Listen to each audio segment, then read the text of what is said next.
just over a year and a half ago, I decided that I was officially going to build this car to go to the track.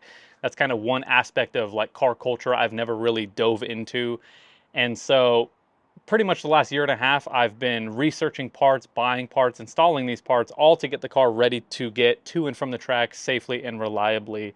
And in this episode, we're officially wrapping up what I've been calling phase one of this build. Basically, all of the parts that I've researched, bought, and had planned to install. This episode will be the last one before the car heads to the track in less than 1 week officially at the time of recording this clip right here. So what we got going on in today's episode, what we got to do to finish this up is I'm going to be replacing the oil pan gasket. Mine has been puking pretty much ever since I bought the car. And so a couple months ago, I bought this spare one so I can also have a baffle welded in. Obviously, that's beneficial for out on track, so I hopefully don't lose oil pressure during any hard turns. While we have the oil pan off, I'm also going to do the oil pump nut safety wire install. I'm not sure if it's been done on this car, but it's a potential failure point on these engines. And the last thing I want is to head to the track, have done all this work over the last year and a half, and then have a catastrophic failure for the one thing I decided not to do while it was the easiest to do it, essentially, while the oil pan is off. And so I'm going to take care of that. That will be it. Once that stuff is done, I have to go through and do a bolt check, make sure everything is good and tight, and then that's it. You know, I got to get the car back on the ground. I got to clean it up. It's been collecting dust and debris and dirt since I've been dealing with all the smog stuff. If you guys don't know what I'm talking about, check that video out. It was a pretty good one, pretty informational if any of you guys live in California and are dealing with smog, especially on an E36. But yeah, get the car cleaned up, and then that's it. We're headed to the track. There's probably a pretty good chance that by the time you're even seeing this episode right here that I will have already gone to the track, and I am hopefully working on that episode as we speak. So if you don't want to miss that, definitely consider subscribing. But enough talking. Let's get underneath the car and finish up phase one of this build. Here we go. All right, here we have the original oil pan out and sat next to the new one that I bought, or the used one that I cleaned up and now it looks new. But yeah, this thing is really easy to take out. It actually isn't that much work. All you have to do to take this out, I would have filmed it for you, but you know, once I had the front subframe hanging loose and the power steering rack hanging, there's not a lot of room under there for even myself, let alone me holding a camera. But I'll walk you guys through it right now. It's really easy. Basically, all you want to do is loosen your front control arm bushing, like brackets basically, so the control arms are kind of hanging and they're attached to only the steering knuckle and the front subframe. Then you want to take the two bolts out that secure the power steering rack to the subframe, and then you want to undo the steering coupler from the, you know, keep it attached to the rack, but take it off from the steering shaft. And once the power steering rack is hanging low enough and then the front control arms are hanging, you'll undo the 4 bolts that secure the front subframe to the body of the car, and then that will hang low enough, and then you'll have enough room and access to undo all of the bolts for the oil pan. And if I'm not mistaken, there's 25 along this perimeter right here, and you can't really mix them up. They are all the same size except for these 4 that are closest to the transmission. I believe these 2 are really long ones, and then these 2 are like medium ones, and then the rest of them are all the same length short ones. And then on the end right here, there's also 3 Torx bolts that go through the transmission and hold the oil pan here. But that's it, 28 bolts in total, 25 of which are along the perimeter. And then once you have all of those out, it should come out. In my case, I did have to take the belt off of the power steering pump and undo the bolts for the power steering pump to be able to kind of, you know, hinge it out of the way because it was kind of making contact. But with that out of the way, it just fell right out basically, and that's it. All right, so here we are underneath the car. We're looking at the oil pump and the oil pump nut.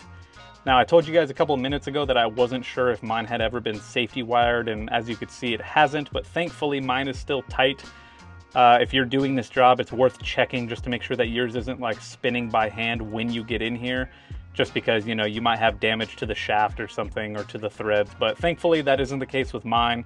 So now I can go ahead and break this loose and install the new nut with the safety wire. But before we do this, I do want to let you guys know it's very, very, very important. This nut is reverse threaded, which means it's righty-loosey lefty-tighty. If you sit here and try to crank this thing loose by turning it left, you're gonna snap it, and then you're gonna need a whole new oil pump. So be careful when you're doing that.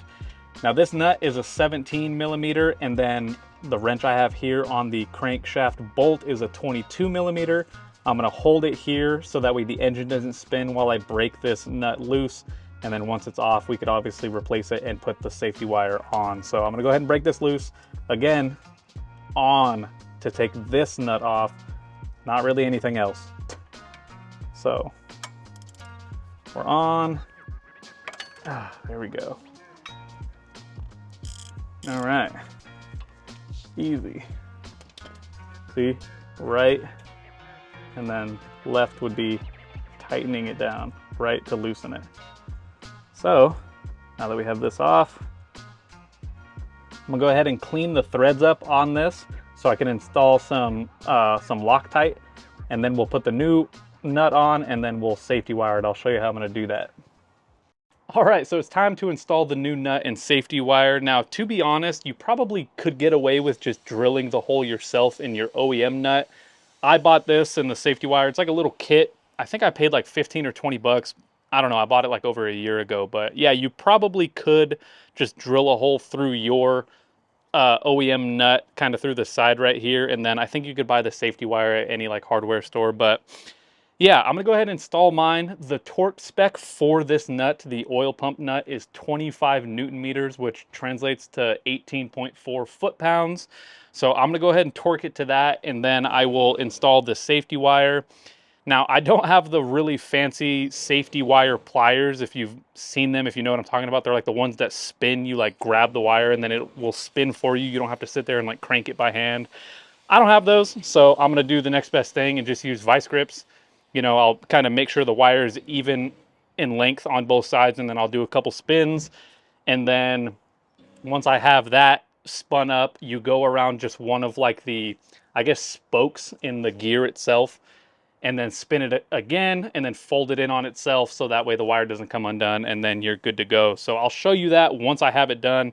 I've not done this before, so I'm not gonna try to set up the camera and do it for you guys, but I will talk about it once I have it on, all torqued, Loctited, safety wired, and then we can, at that point, reinstall the oil pan. So making good progress. All right, the safety wire is officially on. It's definitely not the prettiest install, but my understanding of the safety wire is that it's not supposed to bear the load of like the nut being torqued down. It's for if the nut comes loose, it won't completely back off and, you know, obviously blow your engine. And so it's on there, it's not going anywhere, it's Loctited and it's torqued. So I'm confident that it should be good, especially considering that there wasn't even a safety wire on it to begin with. And so I imagine that even if I didn't perfectly install the safety wire, that it's probably better than it was when I started this job. So last up is I gotta kind of clean the mating surface for the oil pan. You can kind of get an idea for everything under here. But I gotta clean the mating surface, and then we can officially install the cleaned up, baffled oil pan, and then, you know, get that much closer to wrapping this last few bit of mods up for the M3 before it heads to the track.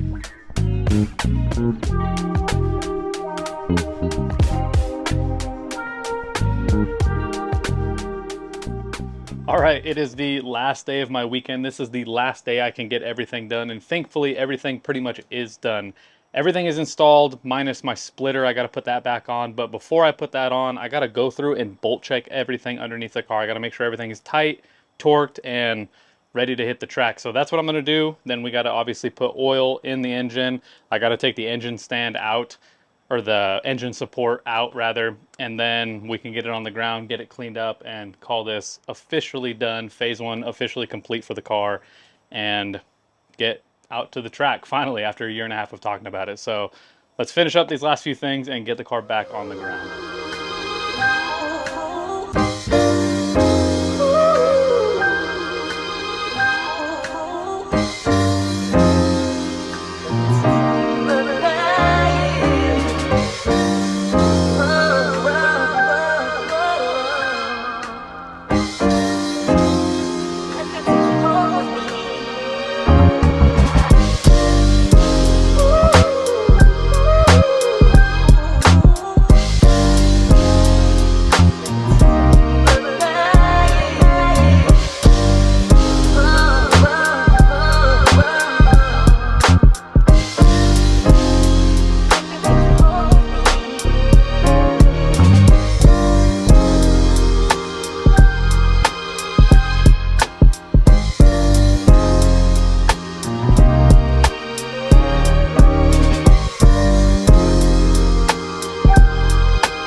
And there we have it. That is the culmination of a year and a half's worth of parts research, parts buying, and parts installing to lead up to this moment right here. The car is now headed to the track officially. This is everything I've been calling phase one of this build, and it has all led up to this moment where in next video we will be out at the track for the very first time with the E36 M3. So if you don't want to miss that, hit that subscribe button down below. And if you want to watch all of the videos leading up from when I bought the car to how the car got to how it is today, I will link the entire playlist in the video description below. I have done almost 50 videos on the E36 M3 at this point, so there's a lot to catch up on and not a lot of time before we get out to the track officially. But in the meantime, if you made it to this point in the episode, I just want to say thank you for watching. I always appreciate you guys watching these videos. And yeah, that wraps up phase one of the E36 M3 track build. And I look forward to catching you guys out at the track. See you there.